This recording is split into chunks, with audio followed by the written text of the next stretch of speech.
And one of the things he didn't say was great speaker. So, the operations guy is not always the best speaker, but I'll give it a good shot here. For those who don't know the IEB, we are the Trade Association for Digital Advertising. Our mission is to grow the industry, and we do that through education, evangelism, standards and best practice to make it easier to buy and sell digital advertising. As well as protect privacy through self-regulation and through lobbying in Washington. And our members we have over 500 members, and they're the who's who of large digital publishers. I have about 15 minutes today, so I really would like to get 4 things for you guys and to take away. One is to talk about some great resources that the IEB has. This morning, I believe Paul was talking about education, and what we're trying to do is really demystify data and provide lots of information. I know a lot of smart people in this room know a lot about what's going on. I hope that some of the stuff I go over is too rudimentary. But when you walk out of the door and you go back to your colleagues or your clients and you start talking data, you can see them sort of nodding their head, but they're really don't know what's going on. So we'll provide some tools that can help educate them. So I'll talk about that. I want to talk about our new paper that we're launching today, releasing today, on social data, as well as remind people, number 3, about our self-regulatory program, the industry-wide. It's not just the IEBs. And then finally, just talk about what we're here for, and this is advertising and inspiring people to do things. So to kick things off, I was just wondering, a show of hands, has anyone been to the IEB data-driven advertising website? Can I just see hands? All right, good, I'm glad. We put this together to be a hub for all things data. This is an interactive site that shows how the data ecosystem works from a consumer perspective, from marketer and agency perspective, and also it talks about the self-regulatory program. It is step by step, so it really breaks it down easy. So if you don't understand it, or if you're a colleague that doesn't understand what's going on, this will really give you a great way to look at it and explain it. We've also added a few new things to it, if you haven't been for a while, and that is some videos that were created by some of our colleagues in Europe and the UK. That kind of also have great, simple examples of kind of behavioral advertising and data-driven advertising and cookies and things like that. So great resource there. And then finally, the report section is really all the great work that our members have done, over the past couple of years on data. It has our studies. I think Jonathan Margulies from Winterberry Group presented earlier today. We have the data, the DMP paper, and the marketing use cases of data paper there. We also have on attribution. We have a whole section from Forrester, and we have primers on attribution, lexicons on segments, and just all sorts of great stuff on political advertising and data, and tagging best practices, and then we're going to have our new social data paper on there today. So I really encourage people to use this as a resource for education. So our new social data white paper released today was a joint effort between the Social Media Committee and the Data Council. It basically defines social data. It breaks it down into various components. It provides best practices, and it has terminology on basic terms. So, a great tool to help communicate, because a lot of times as these new technologies and trends happen, it's just hard to have a common language to talk to one another. So we're hoping that this will help demystify social data and provide a tool for education. I also wanted to shout out to the companies that contributed to this report. These are all our members, and they get together and actually write these things for us. So they're listed up here under contributing companies. So I want to thank them. I think there might be a couple here today. So if you see them, they're real experts on this topic. So social data is any data extracted as a result of social media-related interactions. So, as we've been hearing today, I mean, this is just a huge amount of information.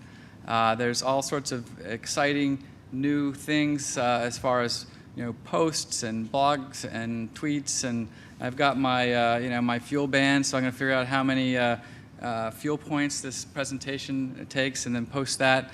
But all that information is out there, and now marketers are able to take a look at that not only for analytics but also for targeting. And what I wanted to do now is kind of break down or walk through how we've structured the the social data. So the components of social data are content. Clearly this is the unit that the consumer is posted, or an article, or a song, or a video, or anything that they're posting. The consumer, which is the person that actually posted the information, and their social graph. And then finally, engagement, and this is it's the action that the consumer and customer takes with the data and the post. And now we're going to look at engagement, and engagement is broken down into some elements. We've got intention. This is the actual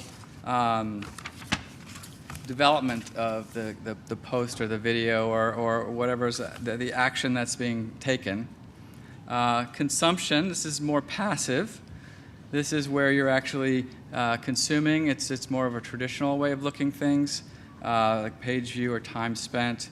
And then what's I think most interesting about the social phenomenon is that's propagation, and that is the actual amplifying and sharing of content.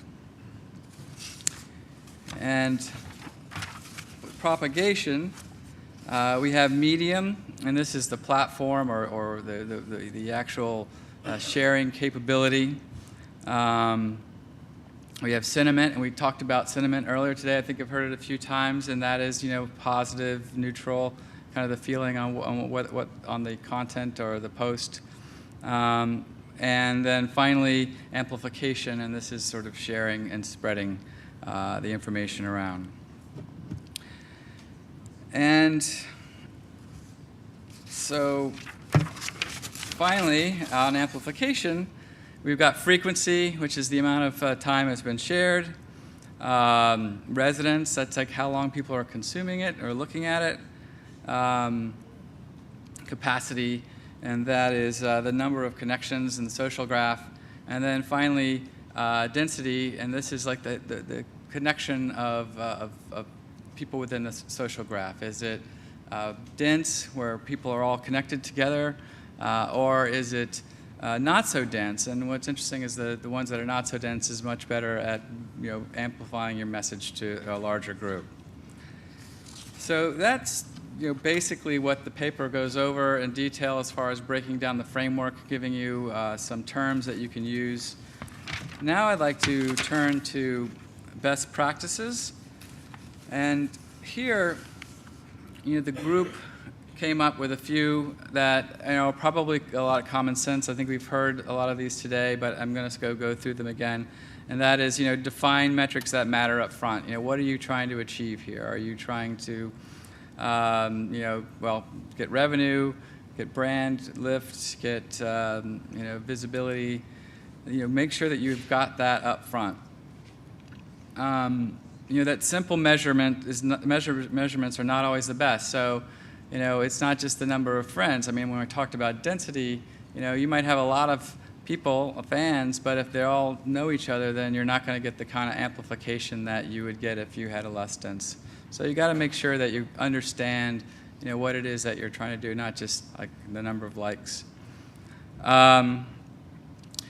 Always think of consumer engagement. So what we're trying to do here is not only get your message out, but also get the consumer. The power of social media is that you've got customer-to-customer sharing, and that sharing has a much more powerful effect coming from a friend than it is coming from the brand. So, you know, it's very important to make sure that you've got the right sharing tools, that it's inspiring, you know, it's good content. So, you know, that's also important. And to use socially optimized paid, so this is to take the targeting capability to really push and drive amplification. So, you know, we're really trying to, you know, make sure that not only you're getting your message out, but you're getting it amplified to the social graph of the people that you're messaging to. And finally, you want to make sure that consumer privacy is so important. I know we've talked a lot about it today, you know, that whole creepy factor. So, you know, the idea is that, you know, you really don't want to surprise the user, the consumer. You don't want them to feel embarrassed that, you know, you're sharing something to their social graph, you know, so it's really important. And with that, I want to, you know, just stress and remind everybody that, you know, protecting consumer privacy is really important, and you know, I encourage you to participate in the self-regulatory program that the DAA, which is the, you know, cross-industry coalition, has put forth. So, you know, please, you know, support this program, support the companies that are involved in it, and, you know, make sure that we're being able to continue to do the things that we're doing, and not to get regulated. And finally, I wanted to, you know, talk a little bit about like what we're all here. We've been talking about data. You know, there's a lot of really cool and interesting stuff, but, you know, when it comes down to it, we're really advertising and communicating, and, you know, getting great advertising, great content, great ideas, you know, really is what we do, and, you know, we shouldn't lose sight of it with all the great data and targeting we can do. So I'd just like to give one example of one of our Rising Stars ad units, a little video by AKQA, you know, that has a really great idea, and it also shows how you can integrate, you know, social tools within existing standardized ad units, you know, to great effect. So I'd like to end with that. That'll give me my 15 minutes of fame, and here we go.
Thank you very much, and get the paper. It's out today.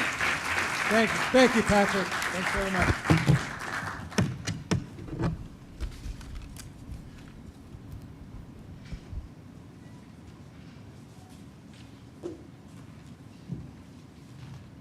Actually, that was an excellent handoff to the next topic at hand, which is creative and its role within data. So I have our next panel come up.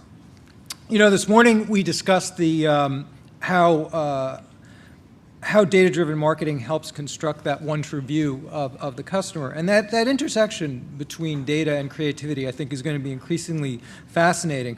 Because one of the implications of of this more human perspective on the customer is the opportunity to engage that customer in a very different way with very different language. You guys can come up.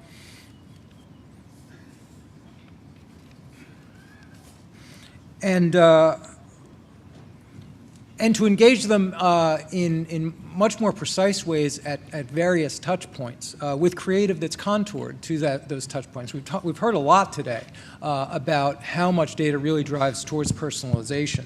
And that